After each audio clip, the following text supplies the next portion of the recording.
Good day guys! For today, magagawa naman po ako ng pork steak. Ayan, request.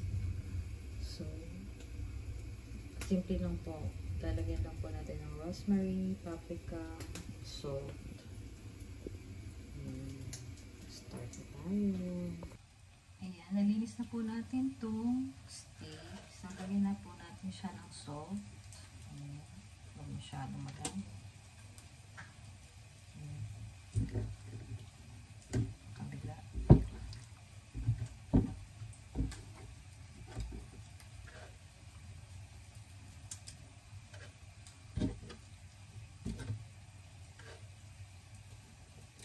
Ayan. And then paminta. Huwag po masyadong durog yung paminta. Dapat yung medyo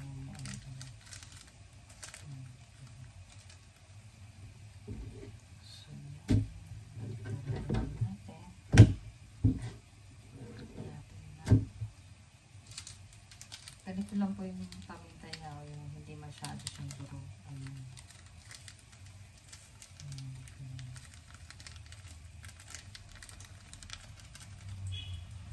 So yan, medyo i-marinate muna natin ng konti, and then i-puffer natin sa pan dito.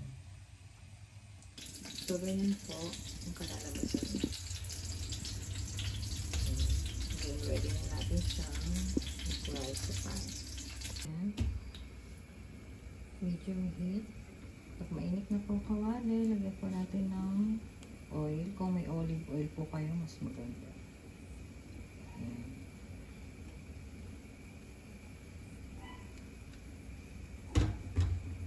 Okay, pwede na natin ilagay ang steak.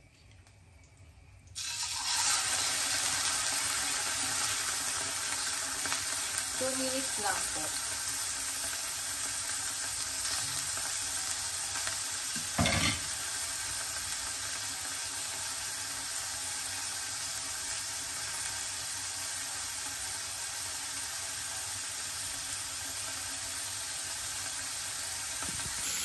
Lagyan po natin siya ng 2 minutes sa isang side at saka din sa natin babalikan.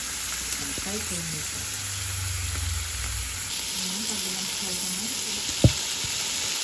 2 minutes pa din. Ayan, ito po ang pinaka-magandang part. Ito natin ito. Magaling lang siya maluto. Ayan, lalagyan po natin siya ng butter. Ayan. Butter. Lagyan natin siya sa butter para mag-crispy. And then, garlic.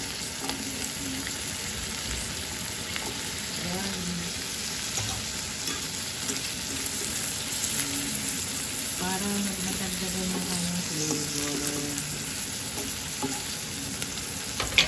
And then, lalagyan po natin siya ng rosemary.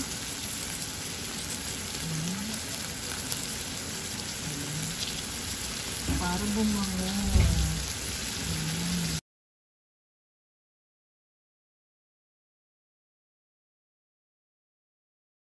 Kaya sila kumain natin.